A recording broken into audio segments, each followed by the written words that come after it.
To turn on the recording. I'd like to welcome our Sergeant at Arms. Please give it up for Mr. Andrei Smenko.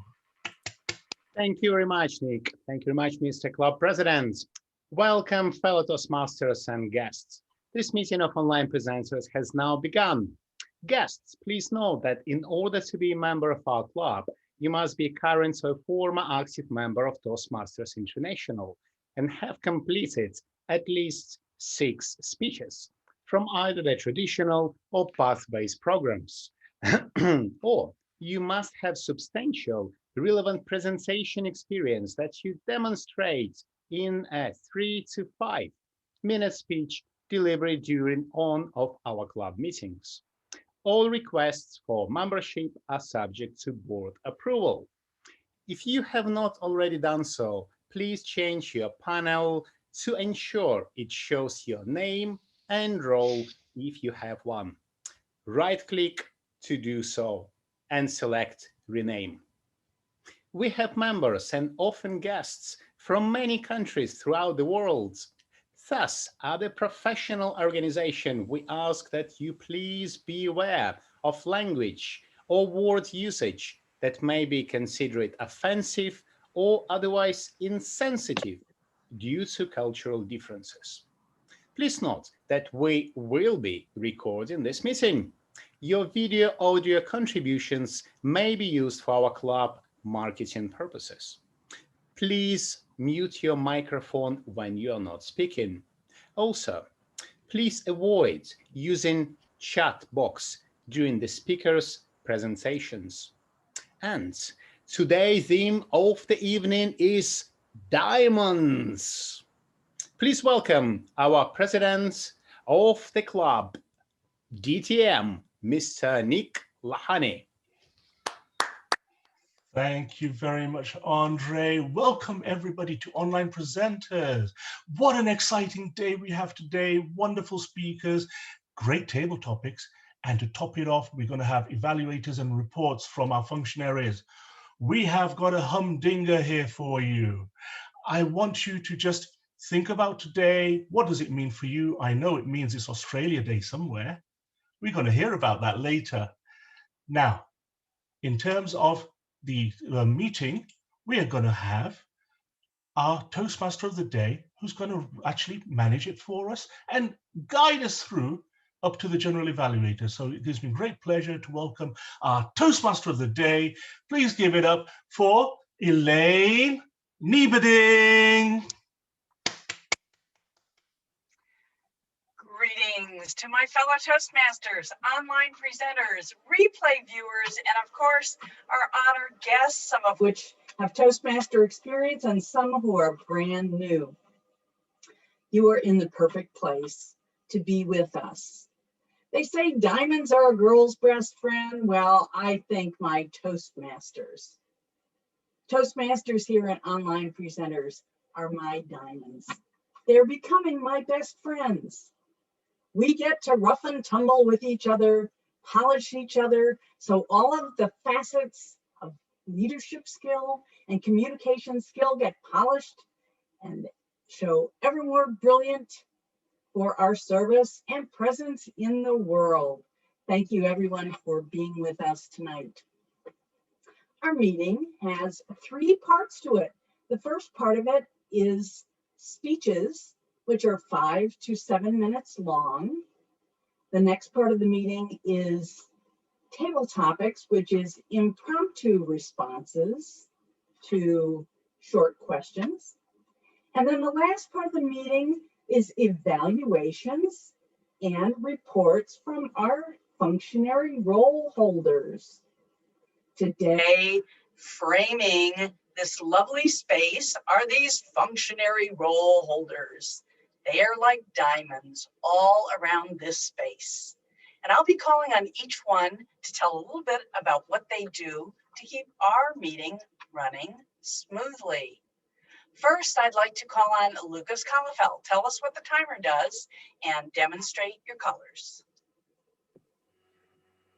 Thank you, Madam Toastmaster. As timer, it is my responsibility to let the speakers know whether they've met or exceeded the time limits of their particular speech.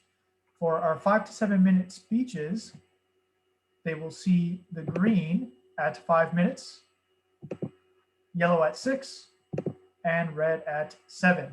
There will be a 30-second grace period at the beginning and a 30-second grace period afterwards for prepared speeches.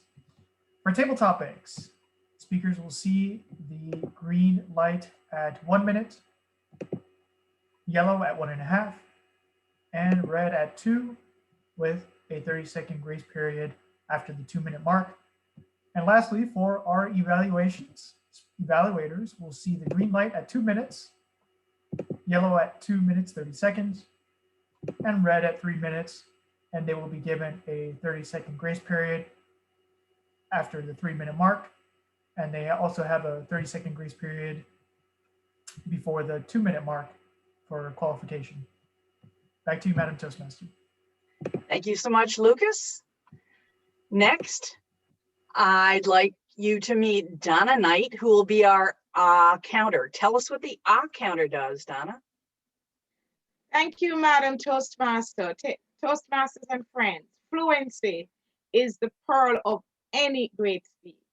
When you're speaking this evening, we want to be conscious of the content that you're having. And sometimes the long pauses, the ahs, they can be the detractors, the little negative things in our diamond. I'm going to share with you what is particular to you, and if possible, give you suggestion in terms of how you can keep your diamond shine and smooth. Madam Toastmaster. Thank you so much, Donna. Next is Surya Vangala. She is one of our newest members of Online Presenters, and she will tell us about being the grammarian and also mention the word of the day. So everyone, please use the word of the day. Surya?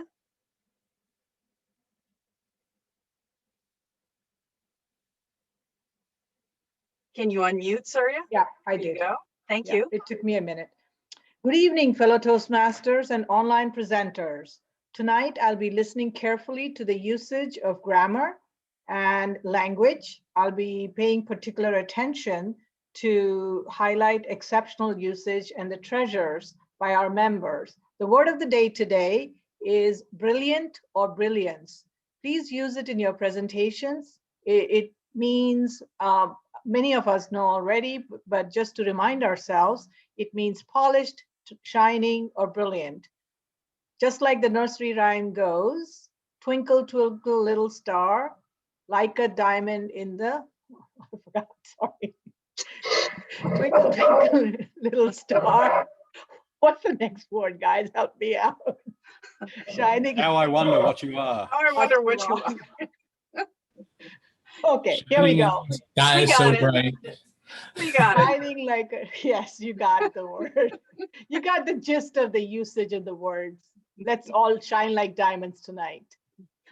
And use the word brilliant or brilliance. Thank you, Surya.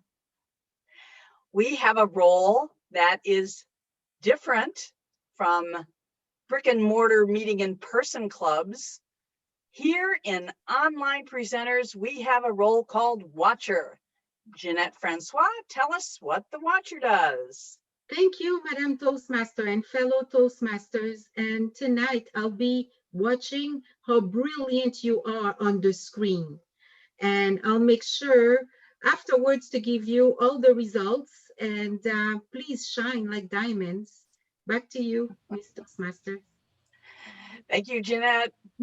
We have Rick Derling as our chat monitor. That is also a role that we use online in our online meetings. Go ahead, Rick.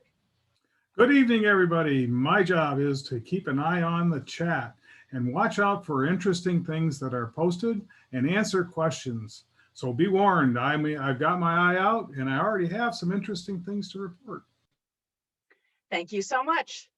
Last but not least, there is the role of the vote counter, and you will be sending votes to the vote counter multiple times during this meeting via private chat. David Carr, tell us a little more about vote counting. Well, it would help if I remember that I was the vote counter, but yes, you will send me messages by private chat for the speakers, for the table topics, and the evaluators at the end of the meeting, and anything else I'm asked to collect votes on. With that, we are going to proceed and get an early start to the speeches of the evening. First up is Elizanne Warren Russell in a speech titled, "When I Shine." Well, that fits right in with the theme of the day. She is speaking from Leadership Development Path Level 2, Learning Your Style, Introduction to Toastmasters Mentoring. This is an interesting story of when mentoring really worked. Take it away, Elizanne. Twinkle, twinkle, little star, how I wonder what you are. Up above the world so high, like a diamond in the sky. What was that? Are you kidding me? We went over this every time we meet. I keep telling you not to use so many hand gestures and all that bubbly stuff. Cut it out, cut it out. You need to let people hear how you speak in an eloquent manner. I can't understand you.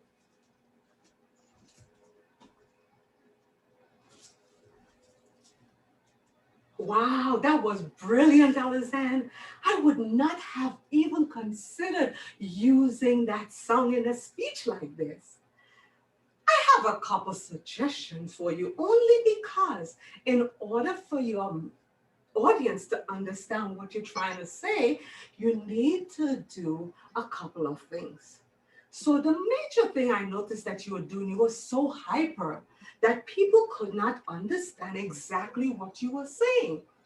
So I'll suggest that you practice a little more and maybe bring the energy down. I know you're excited, but just bring the energy down just a little bit.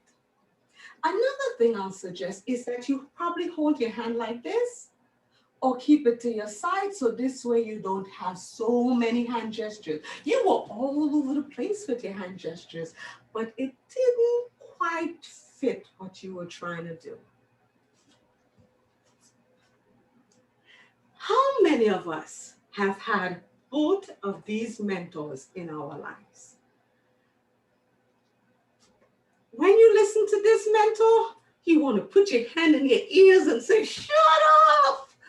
I'm trying to get help from you. I don't need a scolding." But the mentor on this side was very nurturing in the way in which they portrayed what was needed. In addition, they shared important examples of what should and should not be done. Madam Toastmasters, fellow Toastmasters and guests, my topic is when I shine like a brilliant diamond in the rough. As our grammarian explained, to be brilliant, you gotta be buffed and shine. So in order to get into that manner, you have to be nurtured and you have to be able to take instructions. We all suffer from a little bit of that excessive hand gestures, but the important thing is to be buffeted in giving examples on how to avoid using a lot of hand gestures. Then we have that all familiar so, and our long pauses as we figure out what next to say or try to remember something that we had in our speech. How can we overcome that? An effective mentor can help us to do this. My experience, as I mentioned before, have been with both of these mentors. And I remember when this mentor spoke to me, I would just cringe and my stomach would ache because the tone was so abusive and so degrading that I didn't want to even speak to them after I finished my topic. But this mentor, I would run to because they were so nurturing and effective in the way that they helped me, that I can be able to now help others in the same way. Here at Online Presenter, I've already reached out to a couple of you, and your welcoming and nurturing atmosphere has caused me to even want to speak more and to be able to go forward, even to considering the international contest. Wow, consider that if you might.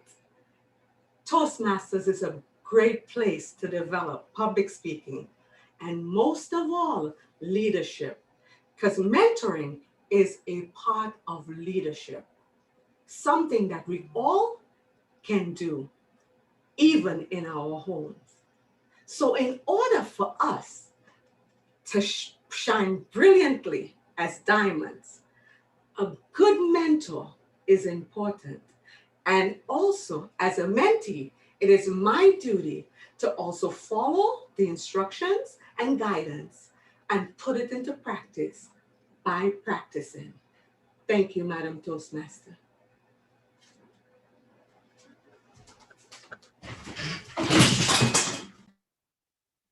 Today, certainly, we cannot forget the topic of diamonds, shining, being polished, and an especially valuable message about the role of the mentor, an effective mentor. Thank you, Elizanne.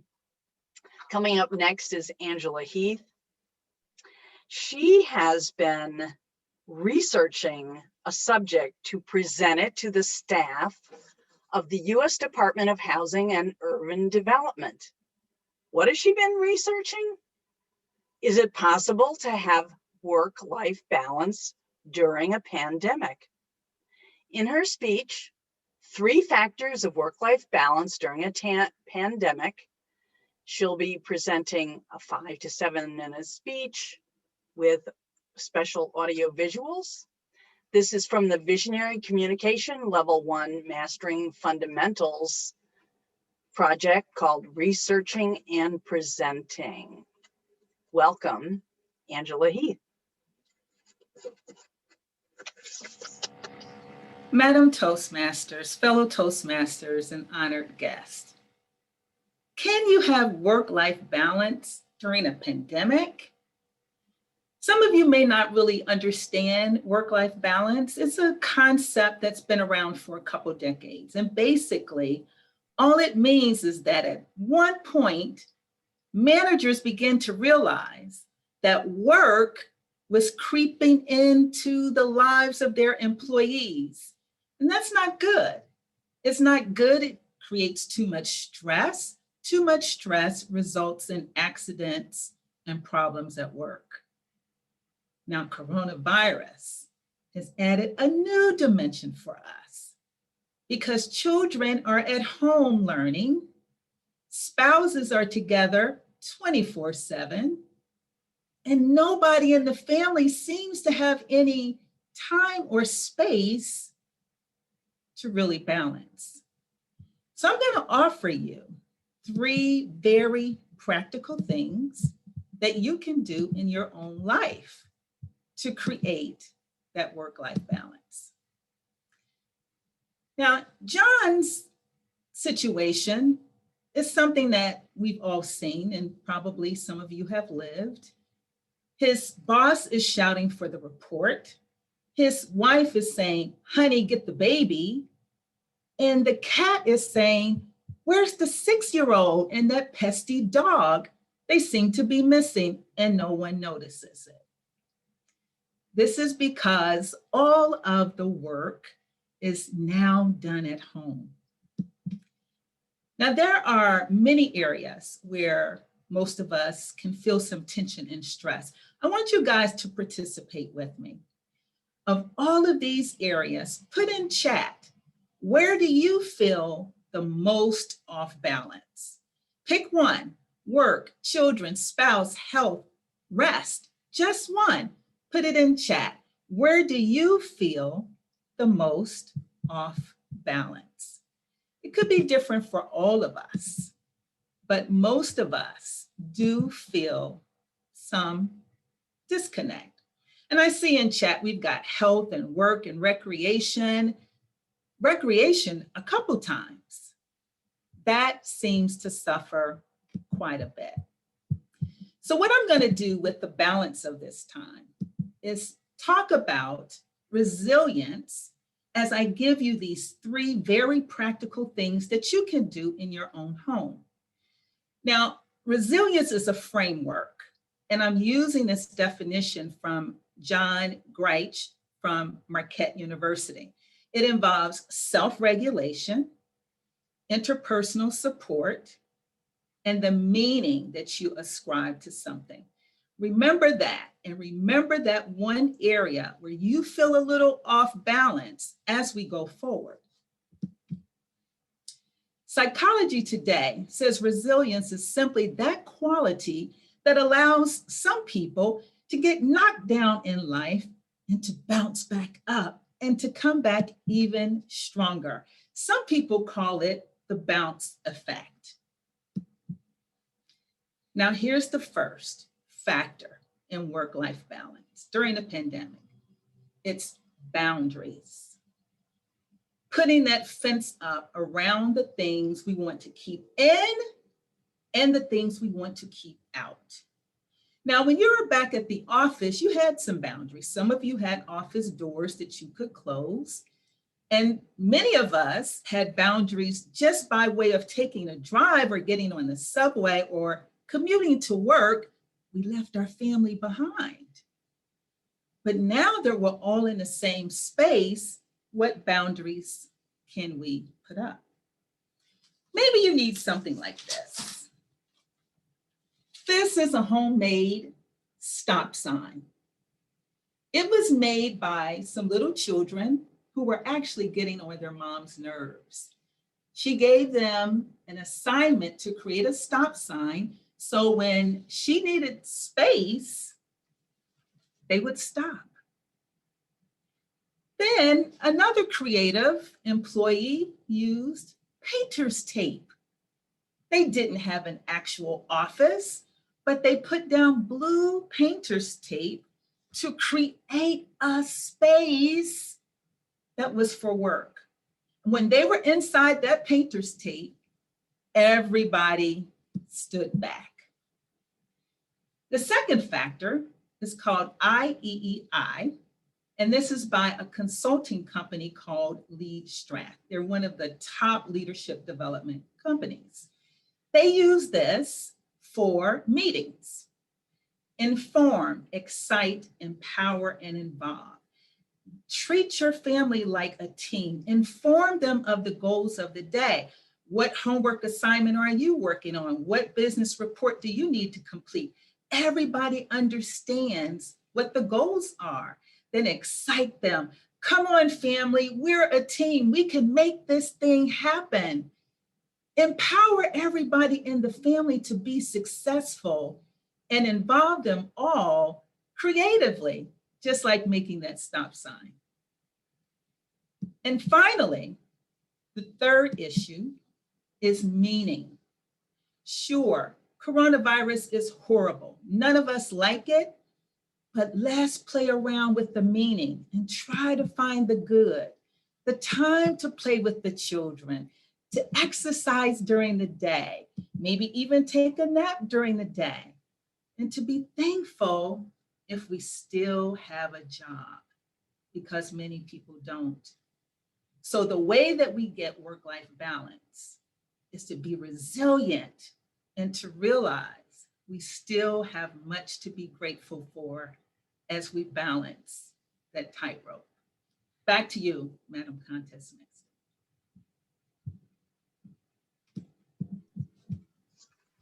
Thank you so much, Angela. What a challenging time. And once again, if we are challenged during this pandemic time, at least every week, we can come back to online presenters. to get reconnected back to our resiliency and our shining presence. Our last speaker for the evening is Graham Cairns. He's doing a speech from Presentation Mastery Path Level 1, Mastering Fundamentals. The project is Evaluation and Feedback, his first speech, and it's entitled Learning to Speak Strine. Maybe I'm saying that wrong. I guess he'll correct me. Today in Australia, it is Australia Day. And so Graham is going to teach us how to speak Strine, or Australian. Take it away, Graham. Australians, all let us rejoice, for we are young and free. We've golden soil and wealth for toil, our home is girt by sea. Our land abounds in nature's gift of beauty, rich and rare. In history's page, let every stage advance Australia fair. In joyful strains, then let us sing, advance Australia fair. Madam Toastmaster, fellow Toastmasters, why am I singing the Australian national anthem? Badly. Well, you're allowed to sing the national anthem badly, but today is Australia Day, the 26th of January. Now, there are some, and I am one of them, who would like to change the date because after all, the 26th of January actually reflects the invasion of Australia by Europeans in 1788 and is therefore quite dismissive of those who've been here for 40,000 years, but it is what it is until we can change it. On the subject of changing things, one thing that Australians are known for is changing the language. Struth, I feel crook. Too much goon, I reckon. I should have stuck with the slab. Give us a pash, Darl, and then I'm going to lose these budgie smugglers and hit the sack in the nutty because I got a full day of hard yakka coming up. Ah, domestic bliss. In case you were wondering what that was, in Australian, or Strine, I just told my significant other that I feel quite unwell, crook, probably from drinking cheap wine or goon.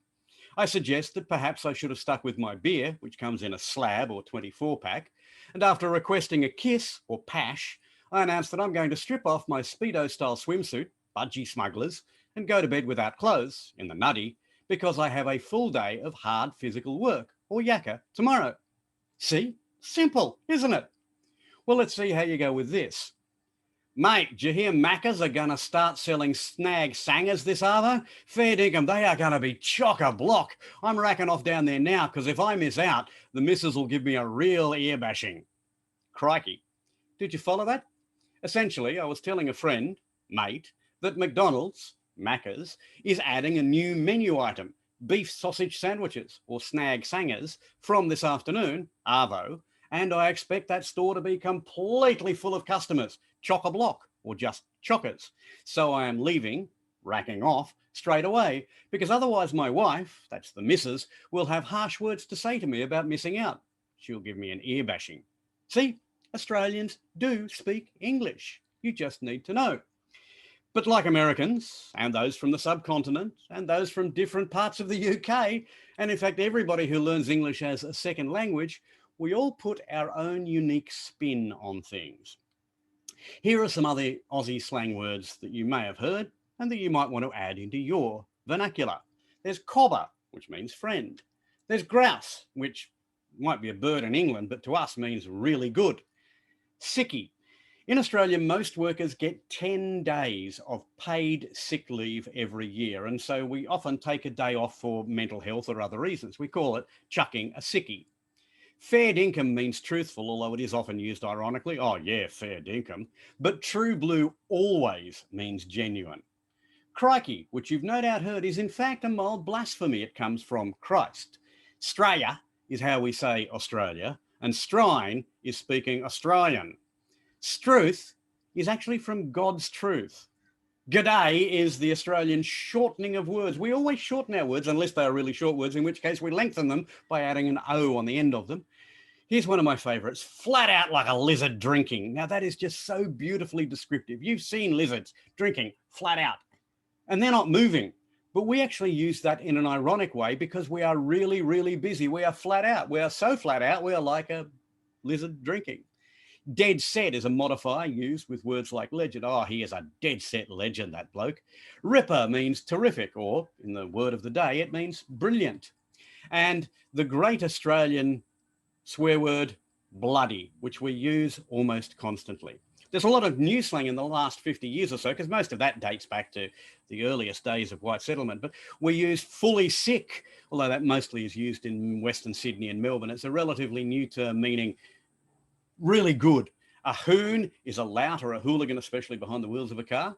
I mentioned Macca's, that's McDonald's. I think you guys would probably use Mickey D's. And then there's no wuckers, which is a variant of no worries, but you should be careful using this one because it is in fact a portmanteau of a fairly obvious swear word and worries. There are state variations on the language, which the Goulds no doubt discovered when they were here in Australia only a few years ago.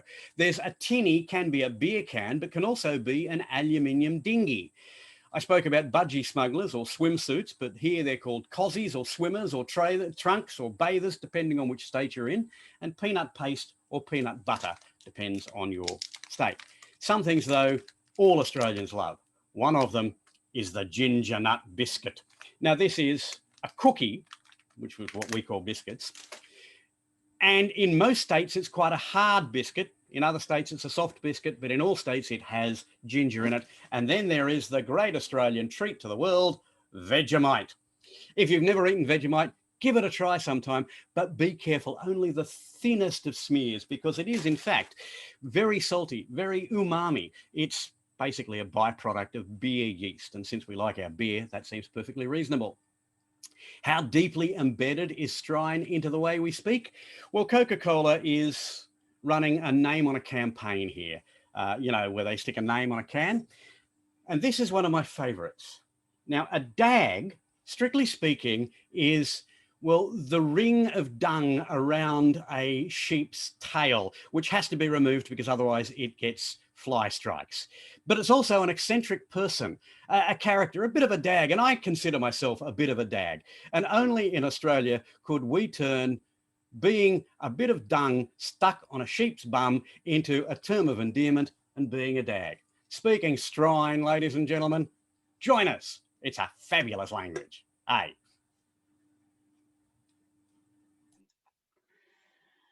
Ripper. I am sure no one is flat out like a lizard after hearing that fine speech. Absolutely brilliant. And I knew it was going to be an evening with something shiny like aluminium. Thank you, Graham. It's now time to check with our timer, David Carr. Did all of our speakers, speaker 1, 2, and 3, qualify to be voted on for best speaker? I am serving as the timer, and David is the vote counter. That's good. Thank you, Lucas. I stand corrected. Yes, all of our prepared speakers were brilliant in that they all qualified. Individual times will be put into the chat. Thank you very much. Please send your vote by private chat to David Carr, not Lucas Collefeld. Thank you very much. And with that, I'll move on to the brilliant David Crawford, BDC. I might as well call him that. Why? Because as Toastmaster of the day, I can. Take it away, BDC. Thank you so much, Elaine. When I heard of the theme of today, which is, of course, diamonds, I thought there has to be something that's worth more than diamonds. And there is something that's worth a lot more than diamonds. Lego bricks. So I thought, what would be a fun way that we can incorporate that into today's table topic session? Quite simple. Look around your rooms. Take, like, legitimate. Start looking around. See all the things you can see in front of you. Because when I call on you, I will go through this pile of multicolored Lego bricks.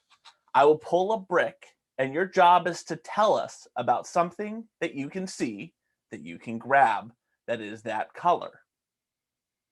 It's quite simple. Tell us where you got it. Tell us why you got it. Tell us anything you want, but it has to be something that is that color. So we're going to start off with Emily Thompson. Emily, are you ready to go? Yes. You have tan. Tan. Okay, well, I've got to turn off my virtual background. My tan item that I have in front of me is a meter stick. And why, you might ask, do I have a meter stick? Well, I've been teaching undergraduates their metric system. And so that's week 1 lab. And you probably all know that a meter stick is 1 meter long. Surprising. It's also a yardstick, and it can be used in countries where the imperial system is used. And it looks like it's about 39 inches long, so it's a long yard. The meter stick, I actually have borrowed this from my college. We are shut down and teaching virtually this semester, as we were last, as we will in the summer as well, because of the pandemic. And I have converted all my lectures to online, and I have converted all my labs to online. And so it's actually been a fun time. I've been using different skills to communicate lecture and lab online from face to face. And there are some hilarious things that you can do using the tools on Zoom. And I just had 25 undergraduates happily voting for which bear was the fattest in the Fat Bear contest just today. If you haven't looked at Fat Bear contests in Alaska, this is something that you have been missing. And my undergraduates all were able to annotate my slides and vote for the fattest bear. So not only did they learn about the metric system, but they learned about fat bears. And with that, I'm going to hand it back to you, Mr. Table Topics leader. Thank you so much, Emily Thompson. For our next person, Jim Gould, are you ready to grab something that is a specific color? Absolutely, go for it. Orange. Orange, you glad you're going second? Orange, you. Mr. Table Topics Master, fellow Toastmasters, welcome guests. Orange is a great color for me. I have several things that are orange around me. One of them is a Velcro strap. I happen to be working very often with cables and wires and things around me, and these things come in so very handy. Did you know that Velcro is a combination of hooks and loops? That's how it works. It's better than a zipper. It's also better than buttons. I think that Velcro has to be one of the most amazing inventions ever by man or woman. I think perhaps a woman did invent our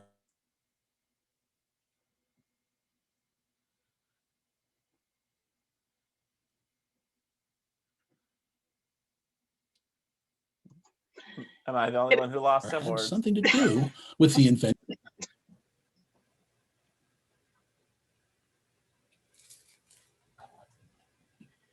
All right. Thank you very much, Jim. Sounds like we lost you there for a second. Oh. Great job. All right. We're going to move on to our next person in the list. Rosanna, are you around? Are you ready to find out what color you got to grab? I think so. All right. All right. I'll give you an easy one. How about that? It's time to Yellow. Ooh. Yellow, yellow, yellow. I don't think I have anything that's yellow that's nearby. Don't move. I got something. All right. Yellow. Can you see? Awesome. So this is a yellow cover on a vitamin bottle. And as you know, in this time of pandemic, it is so important to take vitamins. The healthier we are, the stronger we are, the better we'll be. And so it's important that you keep something yellow, a yellow coverage vitamin bottle nearby to keep you healthy and to keep you safe. Thank you. Excellent. Thank you very much. Our next person in the list is going to be Andy Byrne. Andy, are you ready to find out what color you got? Absolutely. Andy, you get teal. Teal. Okay. Teal.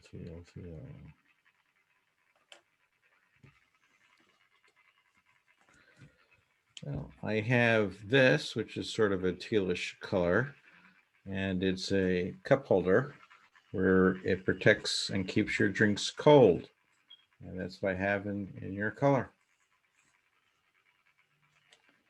I think that everybody needs to have cup holders because when you like putting ice cubes in your cup and you don't have a cup holder, it starts to sweat and condense and drip all over the place.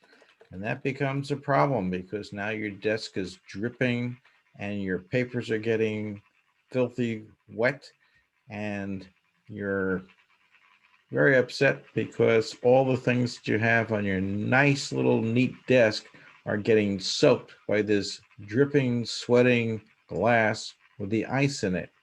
And that's what you would use this teal ice cover for. Thank you very much, Mr. Toastmaster of the Day. Thank you so much, Andy. Our next speaker is Viviana. Viviana, are you ready? Okay. Okay. You got an easy one. Black. Black. Okay. So black is easy. So I have a black color is my passport.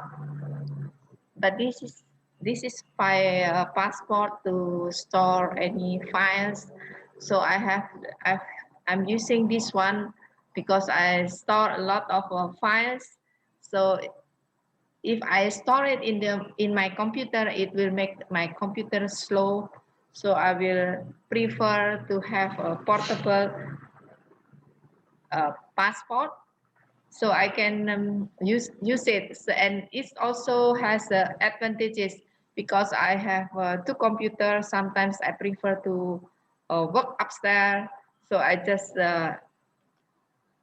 unplug this and bring it upstairs to plug into my computer. so I feel thank you for the question. I think that just realized me to observe the black thing around my surrounding. Back to you. Thank you very much. Our next contestant is Busan. I apologize if I said your name wrong, but I want to make sure that you're next. Busan, are you ready? Yes. All right. This is kind of a darker tan. So it's not a light tan, not like a khaki. We're talking like a nice canvas tan.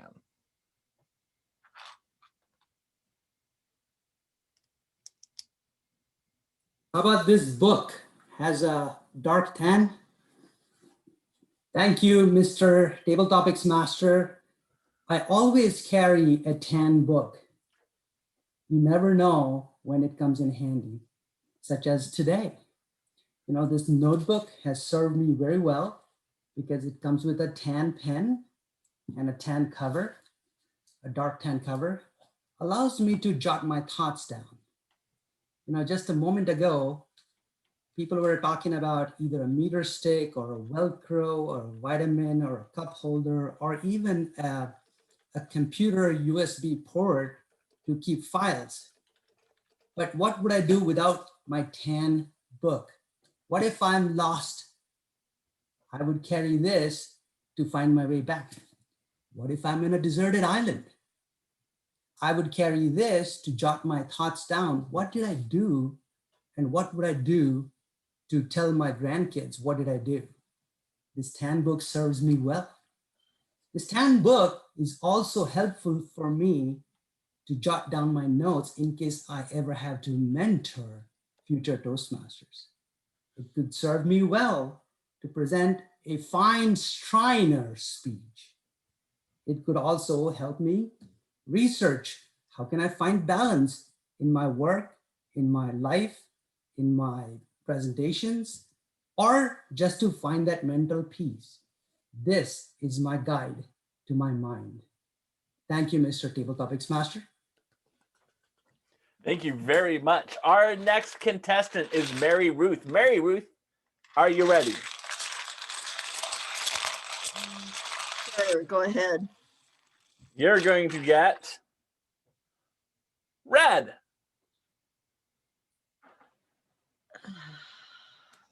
Red.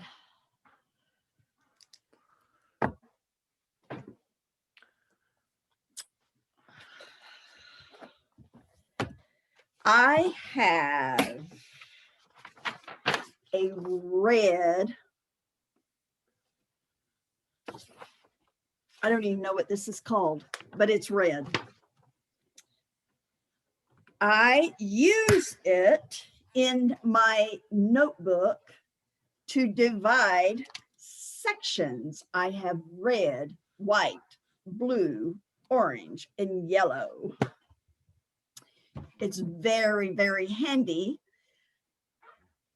It gives a brilliance to my organization of various topics I like to research and study about, because I am always learning something new, and I take notes and keep them divided in various notebooks with these colorful dividers, one of which is red. I even have various different notebooks that come in colors like white and blue and red and pink and green, depending upon the subject I have in my notebook. And then I have my trusty calendar that is black. I have very colorful method of organizing, Mr. Table Topic Master. Thank you very much, Ruth. All right, let's see who we have next in the list. Jim Barber, are you ready? Can you guys hear the Lego bricks, by the way? I don't know if you can hear that. Mr. Topics Master, I was born ready. Blue. Blue. Oh my goodness. I guess you weren't born ready. Well, the only blue thing, I thought I was surrounded by almost everything, but the only blue thing I can spot right off, but it is blue, it's not coming across very blue, but it is blue, is my mouse pad. That is a truly remarkable thing. Most of you can't appreciate the miraculous nature of a mouse pad, but it is absolutely brilliant. And some of you more experienced IT people can appreciate why. The first computers used an operating system, many of them, most of them used an operating system called DOS, where you had to do everything by typing it in. If you wanted to look at a file, you typed in the name of the file that you wanted to look at. If you wanted to do whatever you wanted to do, you had to type it in. And they came across with something called a mouse that you could just move around on your desk and point and click. And I thought that was the greatest thing, the greatest invention that anybody had ever come up with. Right up there next to aluminum foil, right up there next to paper plates. I mean, this is a staggering invention, was the mouse. But of course, you can't have a mouse unless you have something for it to operate on, and hence the lowly mouse pad. I say it's a lowly mouse pad because people don't appreciate the miraculous nature of this. But actually, what would you do without your mouse pad? What would you do without your mouse? We would be back to the wicked world of DOS. Mr. Topics Master. Thank you so much. I know I've gotten a message saying that should have been the last one, but I think we can squeeze in one more, please, one more. All right, no one's saying no, so we're going to go with that. Marty Sadler, you're our last contestant today. Are you ready, buddy?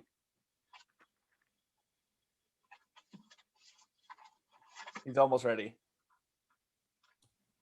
Now I'm ready. Excellent. Are you ready for your color? Yes, sir. You get green. Green. Well, I am surrounded by things that could be green. To mention just one, I have a tray filled with various things, just things. I have a green tack, and I have a green clip. So that's a start on green. What else? Well, looking at my screen, you can't see my screen, but in the upper right corner, there is a green dot. And what that green dot indicates is that apparently I'm being recorded. As far as other greens, with something I must stand up to show you. Now, my standing up is meaningful, but well, actually, I don't really want to stand up because this chair will slide out from under me if I do. But let's see if I can get to it. See, I'm notorious for the fact, in the family at least, I'm notorious for the fact that I can't grow anything. I'm the worst gardener in the history of the world. One day, my daughter, who was off on a school trip, came back and said, "Daddy, I've got a plant that even you can't kill." And she handed me this green cactus. Only it's not a cactus, it's a candle made of wax. I've had it for I don't know how many years now, and I haven't killed it yet.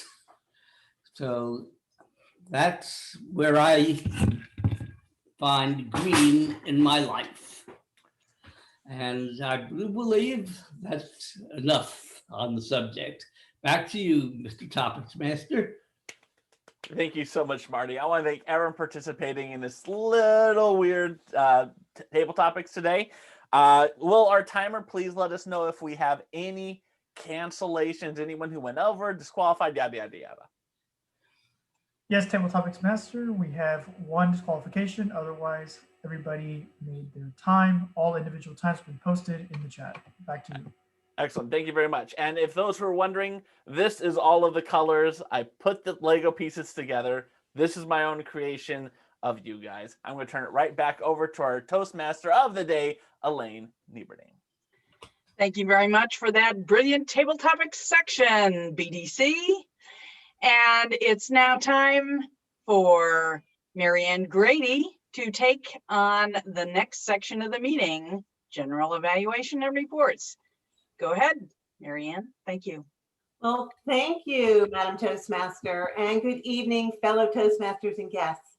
I am the general evaluator tonight, and I will be leading the feedback portion of the meeting. And this is where we give the gift of feedback to our speakers through evaluations and reports.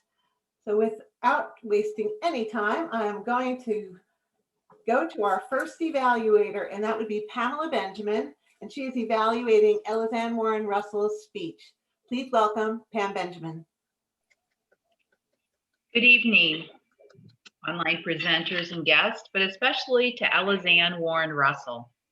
You gave us a speech and you came right out with huge energy and emotion. There was a complicated discussion going on, and it really pulled us in. We really wanted to know who you were having that discussion with and what was that about. So I think that went on for a little bit too long. But when you finally got to your point, I think you made an incredible point on Toastmasters mentoring. You told us about the bad mentor and you told us about the good mentor. And they both came together through running. You wanted to run from one and you wanted to run to the other. What a perfect example of the different people that we encounter and their styles for mentoring. Your objective in this project was to find the purpose of and envision mentoring and prepare to mentor. And this would help you clarify what mentoring would mean to you and what it would mean to others, and how best to evaluate what you can do based on some of the experiences that you've had and what really helped. You gave us some different symbols. One was telling you gestures were too big. Someone was telling you gestures were too small. What should you believe? And you stuck with your gut. You stuck with what would make you work better. So I thought those were some really good ideas. So I would say that your speech energy was great. Your idea was great. Coming across was really, really wonderful. I would work on the structure of your speech, getting to the point a little bit quicker so that we know what some of that energy is about, and then we can follow it through, and then work on transitions as you come through a quicker opening, first, second, third point, and a real strong close. Thank you very much. Thank you, Pam. That was brilliant. Now we are going to introduce our second evaluator of the evening, and that is Andrei Smolenko, and he will be evaluating Angela Heath's speech. Please welcome Andrei Smolenko. Thank you very much, Madam General Evaluator, fellow online presenters, Toastmasters, and most importantly, Angela. What a brilliant speech with 3 diamonds, 3 factors of work and life balance you gifted to us today. You are incredible presenter. You are incredible storyteller. And you started your powerful speech with a question that drew my attention into it. And I'm sure most of the club really wanted to know. So how we can get that work and life balance, especially in pandemic times. Powerful slides, simple to understand, well presented. Audience participation was great and engaging as well. I'm sure that quite a few people really put their notes very, very quickly into it. I really like the props. I really like the style. Something in particular I really enjoy listening to you, the timbre of your voice, your poise and confidence. And most importantly to me was the message, the practical message you wanted to send us all. You gave us 3 tips, 3 diamonds on how we all can improve and find the balance in our working life. At the same time, I'm going to recommend 3 things that I believe could make your speech even more powerful and engaging. The first, I would love to hear your story.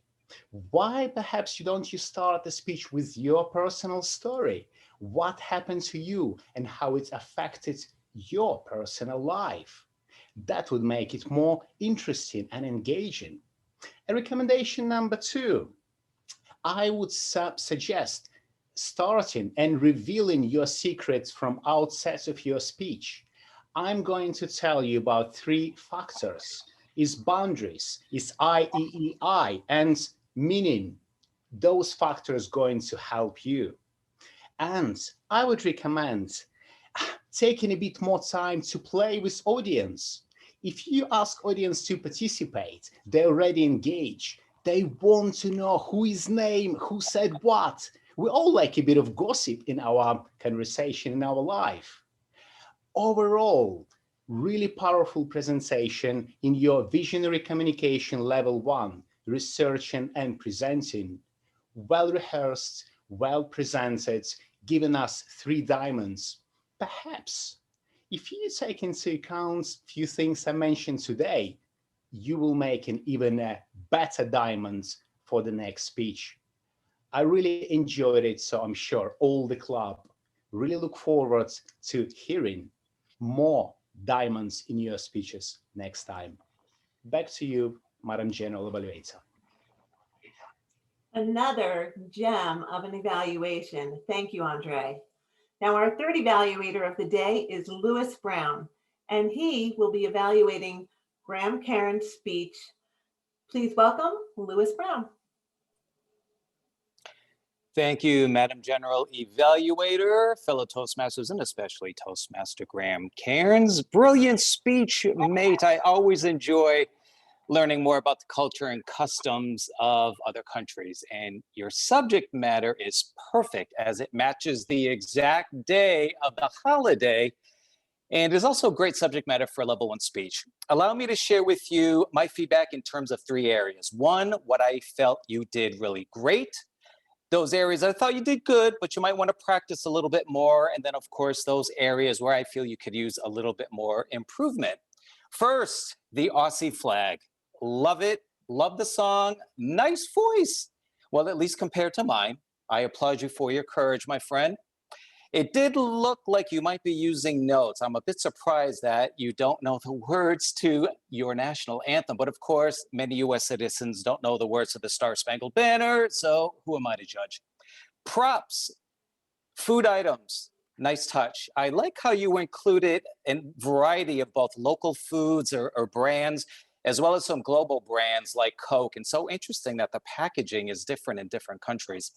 I recognize Vegemite from one of my favorite bands, Men Down Under, an 80s band. I don't know if many of you know that band. I could be dating myself.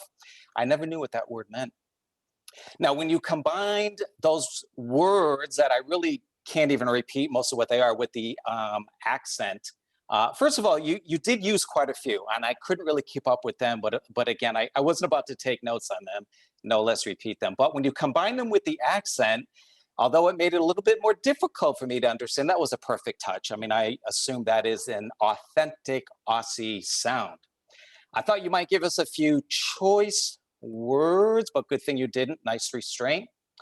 A few areas that I thought you, again, did good, but could use a little practice. Hand gestures. You did use quite a few, and I'd consider using them more wisely, though, and ensure your facial expressions match. For example, when you were describing contractions, you kind of brought your hands together, but your face didn't really match up. I'd be like, really tiny, something like that. You shared with me that you do tend to speak fast. Yes, you do. I do as well. I don't mind. It did work very well with the speech, but certainly keep that in mind for future speeches. Your ending was a bit abrupt, but I don't have any suggested improvements, as that is something I'm working on myself, but keep that in mind as well. Few areas that you might consider looking at even more. For me, the shirt was a bit loud. Maybe that was intentional, I'm not sure. But for me, I would choose a more neutral color. I suggest red to match your flags. It would go very well. Now, you normally have very good eye contact, and I didn't notice it so much with this speech, but you had such a plethora of words that maybe it was difficult to remember them. A bit of body rocking back and forth. A bit distracting, keep that in mind as well. Overall, brilliant speech, mate. Continue to share your Aussie brilliance with all of us. Great way for all of us to learn more about folks from other countries. Madam General Evaluator. Well, thank you, Lou. Another diamond on our page tonight. Now, Mr. Timer, did all the evaluators qualify tonight? Yes, all evaluators qualified, and individual times will be posted in the chat. Thanks, Lucas. Please send your vote for your favorite evaluator to vote counter David Carr. Next, we're going to get on to the reports. The first reporter will be our grammarian, Surya Vangala.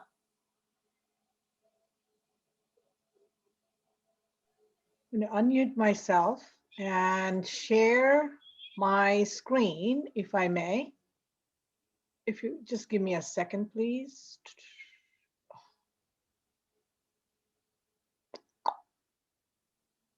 Share screen.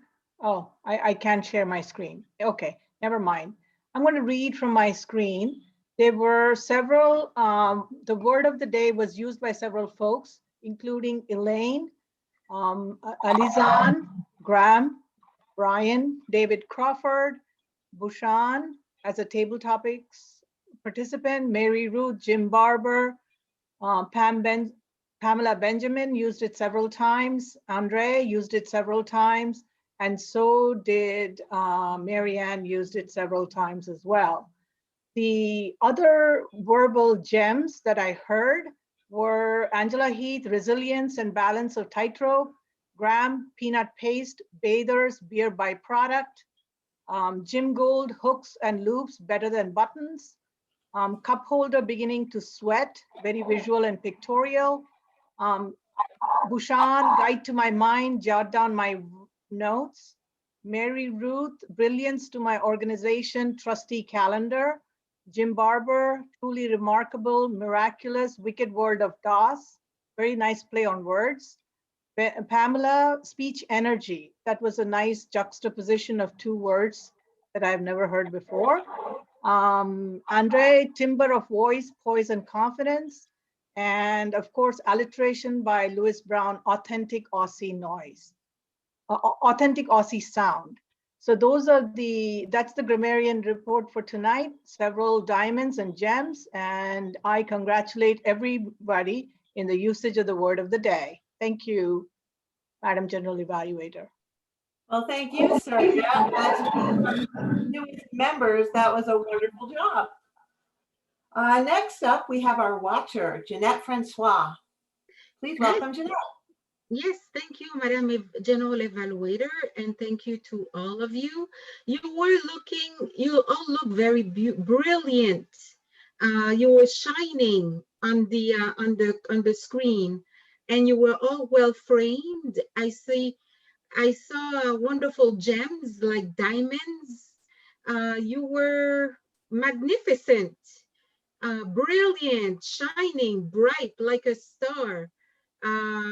Like twinkles. I see twinkles in all of you with your eyes so bright and beautiful.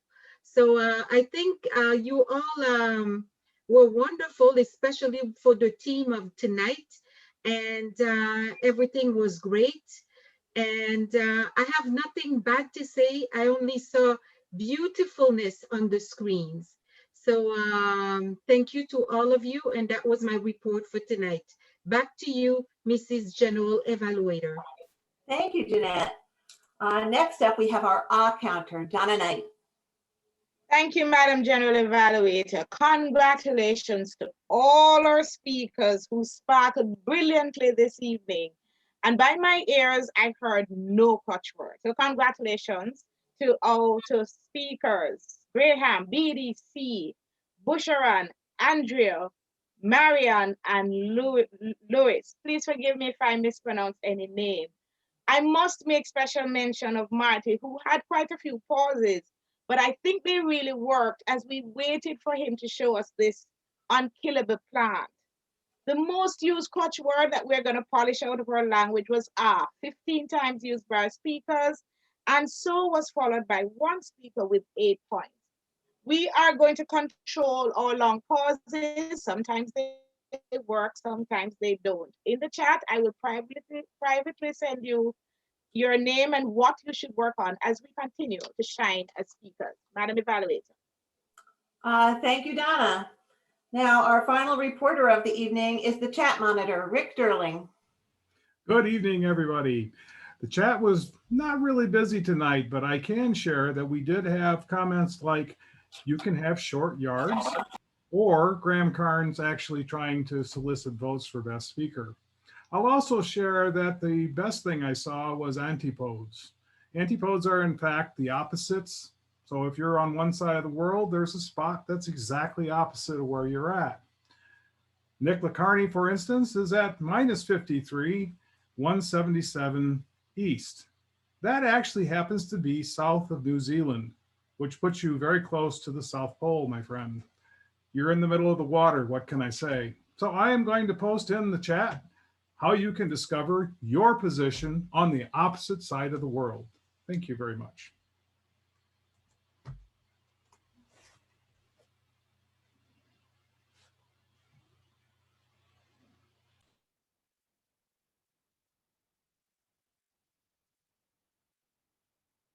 Marianne, you're muted.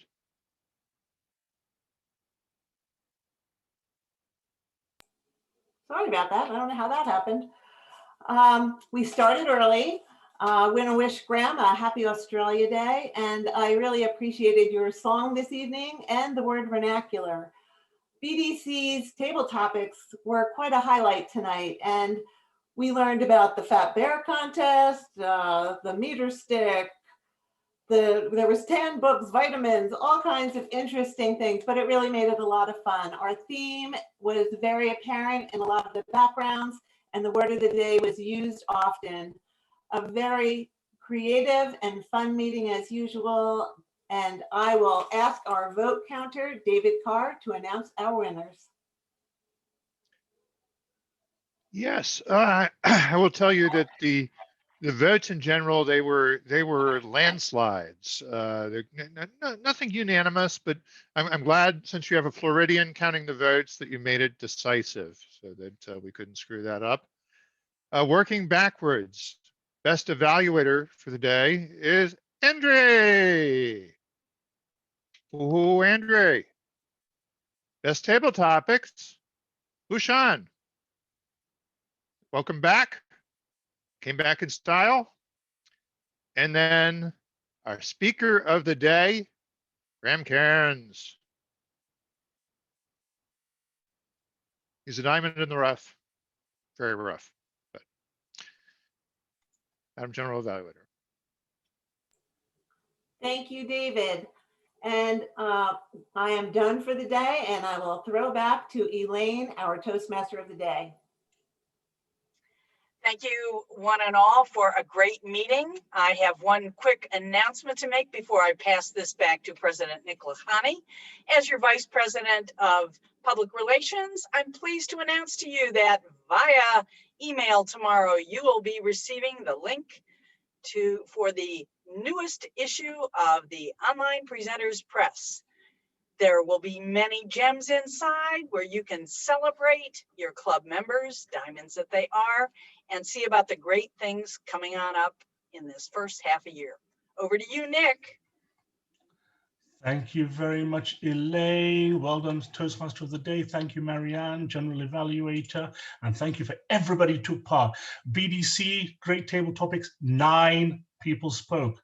And what BDC did today was enabled all of our members to speak, and that's really great. We have 25 members in the room today. Well done. I've got a couple of announcements, and I'm going to go to a couple of guests and say hello to them. First of all, Education, you've heard from Elaine already. Now, Education Department, Speechathon 30th. That means this Saturday at midday Eastern Standard Time. Also, we've got another Speechathon on the 15th of February. And we have a special event on the 22nd where we're going to have a panel discussion on club coaching. And also on the 27th of February, really special event for Fursi Gotkau workshop. Look on our website, look at for the agendas, sign up for them. Now, I've just asked to like to ask a couple of guests what the takeaways are. Jonathan. Hi, what's your one takeaway today from today's I meeting? really enjoyed the meeting. I'm looking into doing more like on-screen presence, hopefully more streaming and all, even before the pandemic started. And I'm glad I found this club because everybody here seems pretty focused on that. So I'll look into possibly joining. I have to see how it plays into my work schedule. So I don't know if the Monday night will work out, but I'll look no problem. Keep in touch with Lou Brown, and he'll discuss this with you. Thank you. Thank you. Let's say hello to Kim. Brief takeaway, Kim. Mute here. Hi. Hey, you guys are a fun group, a bunch of diamonds, and it was brilliant. But honestly, I really liked your style. I really liked everybody's energy, and it sounds great. I'm actually starting a YouTube channel and wanted to get more comfortable speaking to a camera. I actually spoke a lot in person, but this is very uncomfortable for me. So I'll definitely attend the next one as a guest. Brilliant. Thanks. Thank you. Janelle, one takeaway from you. I love the energy, and I felt that everybody just come across very eloquent, very professional, and it's what I aspire to. So I definitely will be back to visit. I enjoyed the meeting.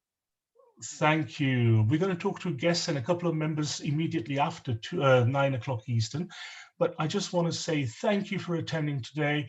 It was a fabulous meeting, I thought. There was lots of energy, as people have said, and we had a lot of people speaking during the meeting today. We had something in the region of 35, 37 people in the room, 25 members as well. And it gives me great pleasure to welcome you back for next week's meeting, 1st of February. See you next time, and I declare this meeting closed.